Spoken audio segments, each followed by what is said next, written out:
कौसल्या सुप्रजा रामपूर्वा सन्ध्या प्रवर्तते उत्तिष्ठ नरशार्दूल कर्तव्यं दैवमाह्निकम् कौसल्या सुप्रजा रामपूर्वा सन्ध्या प्रवर्तते उत्तिष्ठ नरशार्दूल कर्तव्यं दैवमाह्निकम् उत्तिष्ठोत्तिष्ठ गोविन्द उत्तिष्ठ गरुडध्वज उत्तिष्ठ कमलाकान्ता त्रैलोक्यं मङ्गलं कुरु मातः समस्त जगतां मधुकैटभारे वक्षो विहारिणि मनोहर दिव्यमूर्ते श्रीस्वामिनि श्रित जनप्रिय दानशीले श्रीवेङ्कटेश दयिते तव सुप्रभातम् तव सुप्रभातमरविन्दलोचने भवतु प्रसन्नमुखचन्द्रमण्डले विधिशङ्करेन्द्रवनिताभिरर्चिते वृषशैलनाथ दयिते दयानिधे अत्र्यादिसप्तऋषयः समुपास्य सन्ध्याम् आकाश सिन्धु कमलानि मनोहराणि आदाय पादयुगमर्चयितुं प्रपन्नाः शेषाद्रिशेखर विभो तव सुप्रभातम् पञ्चाननाब्ज भव षण्मुख वासवाद्याः त्रैविक्रमादिचरितं विभुतास्तुवन्ति भाषापदिः पठति वासरशुद्धिमारात् शेषाद्रिशेखर विभो तव सुप्रभातम् ईषत्प्रफुल्ल सरसीरुह नारिकेल पूगद्रुमादिसु मनोहर पालिकानाम् आवाति मन्दमनिलः सह दिव्यगन्धैः शेषाद्रिशेखर विभो तव सुप्रभातम् उन्मील्य नेत्रयुगमुत्तम पञ्जरस्ताः पात्रावशिष्ट कदलीफलपायसानि भुक्त्वा सलीलमथ केलिशुकाक्वडन्ति शेषाद्रिशेखर विभो तव सुप्रभातम् तन्त्री प्रकर्ष मधुरस्वनया विपञ्च्या गायत्यनन्तचरितं तव नारदोऽपि भाषा समग्रमसकृत्करचाररम्यम् शेषाद्रिशेखर विभो तव सुप्रभातम् भृङ्गावळी च मकरन्दरसानुविद्ध झङ्कारगीतनिनदैः सह सेवनाय निर्यात्युपान्त सरसी कमलोदरेभ्यः शेषाद्रिशेखर विभो तव सुप्रभातम् योषा गणेन वरदध्नि विमध्यमाने घोषालयेषु दधिमन्थन तीव्रघोषाः रोषात् कलिं विदधते ककुभश्च कुम्भाः शेषाद्रिशेखर विभो तव सुप्रभातम् पद्मेश मित्र शतपत्र गताळिवर्गाः हर्तुं श्रियं कुवलयस्य निजाङ्गलक्ष्म्या भेरी निनादमिव बिभ्रति तीव्रनादम् शेषाद्रिशेखर विभो तव सुप्रभातम् श्रीमन्नभीष्टवरदाखिल लोकबन्धो श्री श्रीनिवास जगदे गदयैक सिन्धो श्रीदेवतागृह भुजान्तर दिव्यमूर्ते श्रीवेङ्कटाचलपते तव सुप्रभातम् श्रीस्वामि पुष्करिणिकाप्लव निर्मलाङ्गाः श्रेयोर्थिनो हर विरिञ्चि सनन्दनाद्याः द्वारे वसन्ति वरवेत्र हतोत्तमाङ्गाः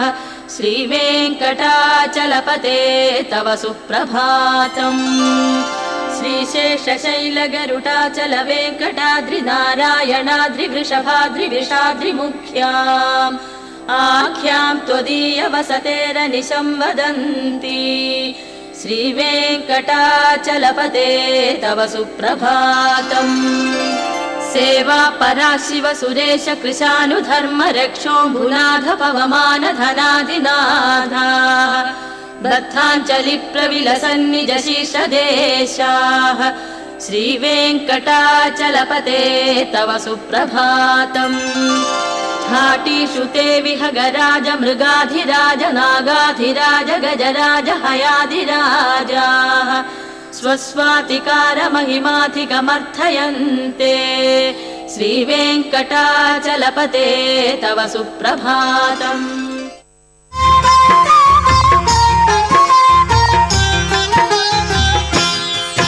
ఓం శ్రీ మహాగణాధిపతయే నమః సరస్వత్యై నమః శ్రీ గురుభ్యో నమః హరి ఓం. దీపస్తంభం.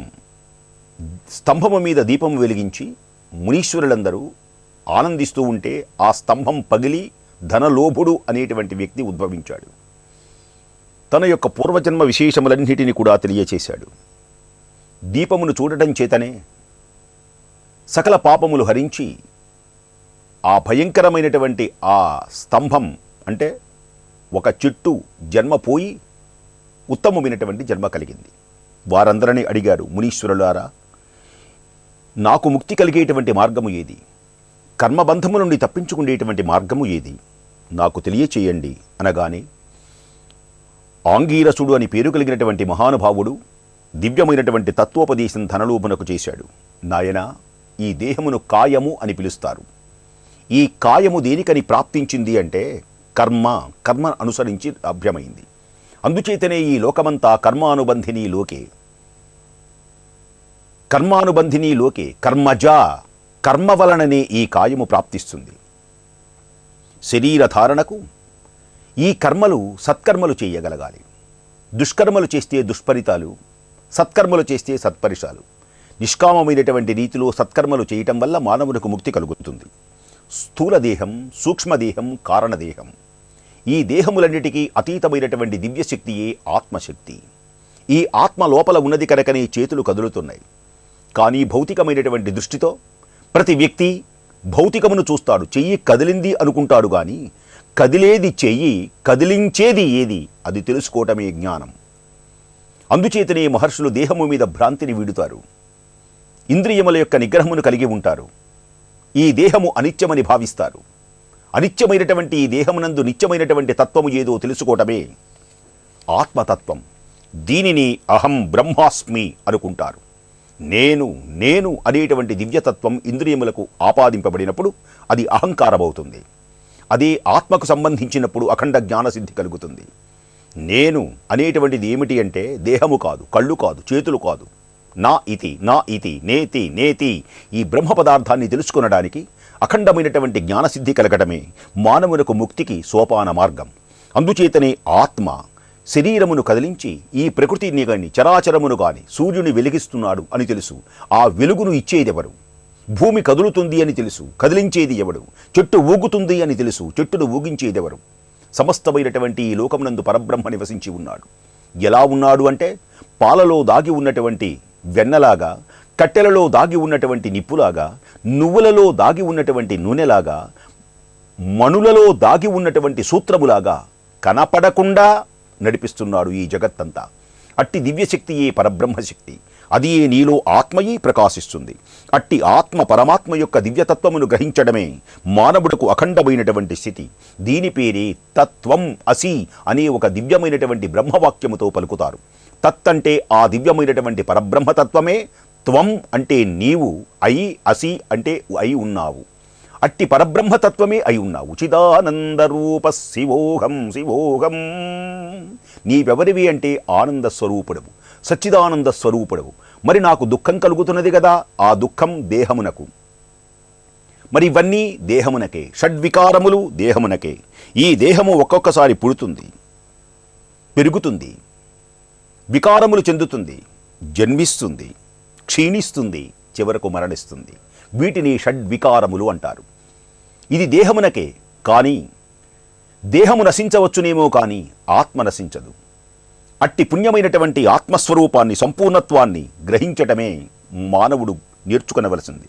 కనుక ఈ జీవులు కర్మబద్ధులు కాకుండా, ఈ కర్మలన్నీ తన మీద ఆరోపించుకోకుండా, ఇది భగవన్మయం, భగవంతుడు నా చేత చేయిస్తున్నాడు, ఏ కాలమునకు ఏది జరగాలో అన్ని నిర్ణయించేటువంటి వ్యక్తి భగవంతుడు ఒక్కడే. నేను నిమిత్త మాత్రుడు అని భావించి తల్లి తండ్రి గురువుల యొక్క సేవ చేసి శుశ్రూషయా గురువుల యందు సాష్టాంగ దండ ప్రణామములు చేసి వారి దగ్గర కూర్చొని అనేకమైనటువంటి ప్రశ్నల పరంపరలు వేసి సంశయములన్నీ విచ్చితి చేసుకొని అఖండమైనటువంటి సేవాభావంతో మానవుడు ఎవడైతే పెరుగుతాడో ఇలాంటి వ్యక్తికే దేదీప్యమానమైనటువంటి జ్ఞానం అనేటువంటిది అబ్బుతుంది. ఈ జ్ఞానం అనేటువంటిది ఒక అగ్ని. అలాంటి జ్ఞానము అనేటువంటి అగ్నికి సర్వకర్మలు భస్మమైపోతాయి. అటు పిమ్మట పరమమైనటువంటి శాంతి కలుగుతుంది, మోక్షం కలుగుతుంది. ఇదే సత్కర్మానుష్ఠానం, ఇదే బ్రహ్మజ్ఞానం, ఇదే తత్వోపదేశమని గ్రహించు ఓ ధనలోభ అని తెలియచేశారు ఆంగీరసుడు. ఉమాకాంతాయ కాంతాయ కామితార్థప్రదాయినే శ్రీగిరీశాయ దేవాయ మల్లినాథాయ మంగళం.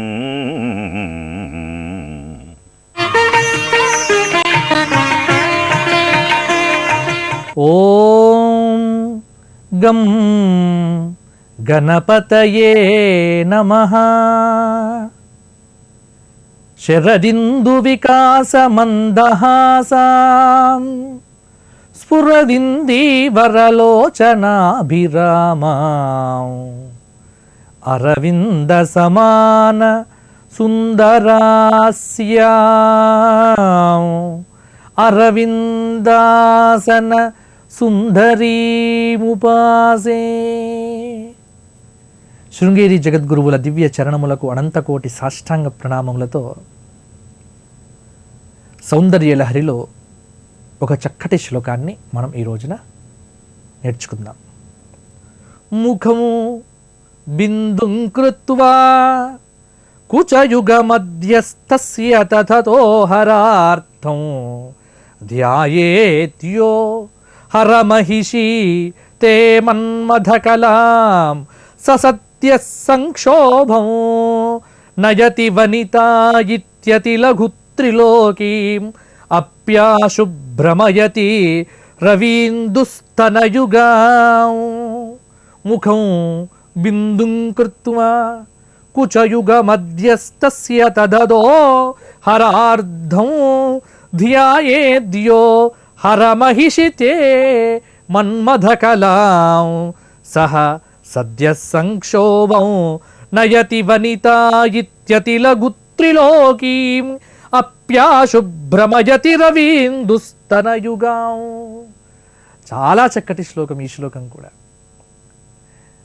ఇది కామకళారూప ధ్యానం ఈ శ్లోకంలో మనకు చూపించారు. ఇది కూడా స్త్రీమాదన ప్రయోగ శ్లోకం. అంటే మనకు అనుకూలంగా లేకపోతే ఎవరైనా అనుకూలంగా కావాలి అనుకున్న ఈ ధ్యానం వల్ల అమ్మ అనుగ్రహం వల్ల అనుకూలత్వాన్ని పొందుతారట. ఇది ఈ శ్లోకంలో ఉన్నటువంటి విశేషం. ముఖం బిందుం కృత్వా కుచయుగం అథ తస్య తత్ అధహరార్థం. చాలా చక్కటి సంబోధనలు ఉంటాయి. ఓ ఈశ్వరుడి యొక్క పట్టపుదేవి అమ్మా, ముఖమును బిందుస్థానమునందు కల్పించుకొని దానికి కిందుగా కుచద్వంద్వాన్ని కల్పించుకొని దానికి కిందుగా శివుని యొక్క శరీరంలో సగమైన శక్తిని అనగా త్రికోణాన్ని భావన చేసి ఆ త్రికోణంలో నీ కామరాజబీజమైనటువంటి ఆ క్లీం అనేటువంటి దాన్ని కనుక ఏ సాధకుడైతే ధ్యానిస్తాడో అతడు చక్కటి ఫలితాన్ని పొందుతాడు అని ఈ శ్లోకం విశేషం. ఏమిటి అంటే ఒక ప్రయోగం ఇక్కడ. ఏం ప్రయోగము? ఇది మాదన ప్రయోగము అన్నారు. ఇక్కడ ముఖం బిందుం కృత్వా అంటే బిందు స్థానంలో మనం అనుకున్నటువంటి స్త్రీ యొక్క ముఖాన్ని భావించాలి. ఇలా సౌందర్యలహరిలో చెప్పబడినటువంటి ఈ శ్లోకంలో ఉన్నటువంటి విశేషం ఏంటంటే త్రిలోక రూపంలో స్త్రీత్వాన్ని ఆరోపించి ముల్లోకములు అనేటువంటి స్త్రీని సైతం మనం మోహపెట్టగలము. అంటే సమస్తమైన లోకముల యొక్క వశీకరణం ఎలా చేసుకోవాలి అనేటువంటి విషయం. ఇది చాలా ఉపాసన విషయం. ఇదంతా కూడా ఏదో మీరు లౌకికమైనటువంటి ప్రయోజనముల కోసమో దీన్ని వాడుకోవడం ఏమాత్రం యోగ్యమైనటువంటిది కాదు. మనకు కొన్ని తంత్ర గ్రంథాల్లో కొన్ని ప్రయోగాలు చెప్పబడ్డాయి. కానీ తాంత్రికమైనటువంటి ప్రయోగముల వల్ల వెంటనే ఫలితం వచ్చినప్పటికీ ఆ ఫలితం అతను లోక కళ్యాణం కోసం ధారపోస్తే ఆ ప్రయోగం అతనికి శక్తినిస్తుంది. అది లోక వినాశనం కోసం కనుక నీవు ధారపోస్తే చేసేటువంటి వ్యక్తి ఏమాత్రం చిన్న పొరపాటు చేసినా ఆ వ్యక్తిని అది దహిస్తుంది అనేటువంటిది చాలామంది అనుభవంతో చెప్పేటువంటి మాట. అవును, ఇక్కడ అమ్మ యొక్క ఈ ధ్యానం ఏదైతే ఉందో, ఉదయం లేచి చక్కగా, ఇప్పుడు ఒక స్త్రీని మనం చూస్తున్నాము అంటే స్త్రీలో మాతృత్వం అనేటువంటిదే ప్రధానమైనటువంటి భాగం. కాబట్టి మాతృత్వ లక్షణాన్ని మనం వీక్షించాలి తప్ప ఇంకొక లక్షణాన్ని మనం వీక్షించడం అనేటువంటిది కాదు. అంటే మాతృత్వ లక్షణ ప్రధానంగా కలిగినటువంటి స్త్రీని మనం భావన చేసి ఆవిడ తల్లిలాగా మనం పూజించి తద్వారా ఈ అమ్మ యొక్క అనుగ్రహాన్ని పరిపూర్ణంగా పొందవచ్చు అని చూపిస్తూ క్లీం అనేటువంటి బీజాక్షర ప్రయోగ వైభవాన్ని ఈ శ్లోకంలో మనకు చూపించారు. ఈ శ్లోకాన్ని పఠించి పాలు, తేనె, అరటిపండు ఈ 3 కూడా నివేదన చేయడం ద్వారా అమ్మ యొక్క సంపూర్ణమైనటువంటి కటాక్షము లభిస్తుంది. అతను లోకంలో ఎక్కడికి వెళ్ళినా అతనికి అందరూ కూడా చక్కటి మర్యాదనిస్తారు, గౌరవాన్ని ఇస్తారు. అలాగే స్త్రీలు కనుక ఈ శ్లోక పఠనం చేస్తే చాలామందికి సందేహం కలగవచ్చు, ఏమండి స్త్రీ వశీకరణం అంటున్నారు, మరి స్త్రీయే దీన్ని కనుక పారాయణం చేస్తే వారికి వశీకరణం అవసరమా అంటే, ఇక్కడ చెప్పింది భగవత్పాదులు కాబట్టి ఆయన ఇలా అన్నారు. కానీ చెప్పింది ఒక స్త్రీల కోసమే కాదు, పురుషుల కోసమే కాదు. ఈ శ్లోకం ఎవరైనా స్త్రీలైనా చేయవచ్చు, పురుషులైనా చేయవచ్చు. స్త్రీలు చేస్తే పురుష వశీకరణం అవుతుంది, పురుషులు చేస్తే స్త్రీ వశీకరణం అవుతుంది. తద్వారా సంసార జీవితాలు బాగుపడతాయి, ఒకరిపైన ఒకరికి అనురాగం ఏర్పడుతుంది. ఆ అనురాగం వల్ల చక్కటి దాంపత్యం, తద్వారా చక్కటి సత్సంతాన ప్రాప్తి కలుగుతుంది. సత్సంతాన ప్రాప్తియే ఈ శ్లోకంలో ఉన్నటువంటి అనుగ్రహం. కావున ఈ శ్లోక పారాయణం చేసి అమ్మ యొక్క అనుగ్రహాన్ని ఎల్లరూ పొందుదరుగాక. సర్వం శ్రీమాతృ దివ్య చరణార విందార్పణమస్తు. లోకా సమస్త సుఖినో భవంతు.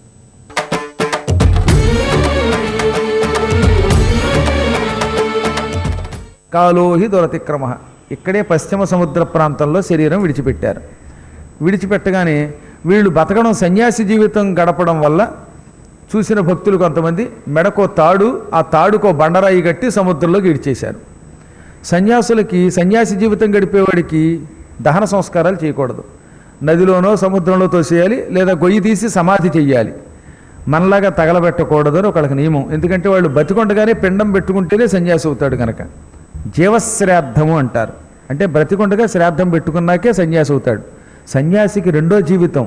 అందుకే అంతకు పూర్వం ఉన్న పేరు పోయి కొత్త పేరు వస్తుంది. తెలుసు కదా మీకు. ఎవడన్నా సన్యాసం పుచ్చుకుంటే వార్ధక్యంలో ముందు వాడికి, చచ్చిపోయిన వాడికి చేసుకునే పిండ ప్రదానాలన్నీ వాడికే పెడతారు.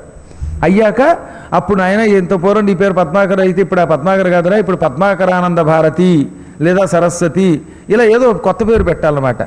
ఈ కొత్త పేరు పెట్టాడు కనుక వీడు ఆల్రెడీ అయిపోయాయి తద్దినాలు, పిండాలు. ఇక వీడికి ఏం పెట్టక్కర్లా.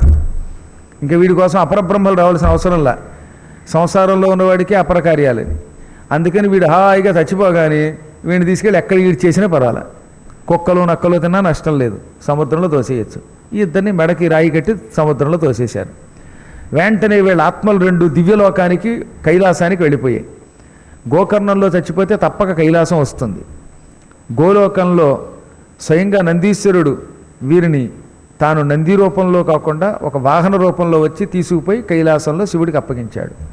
అక్కడ 10,000 సంవత్సరాలు హాయిగా శివుణ్ణి చూస్తూ శివస్తోత్రాలు చేస్తూ బతికారు వాళ్ళు.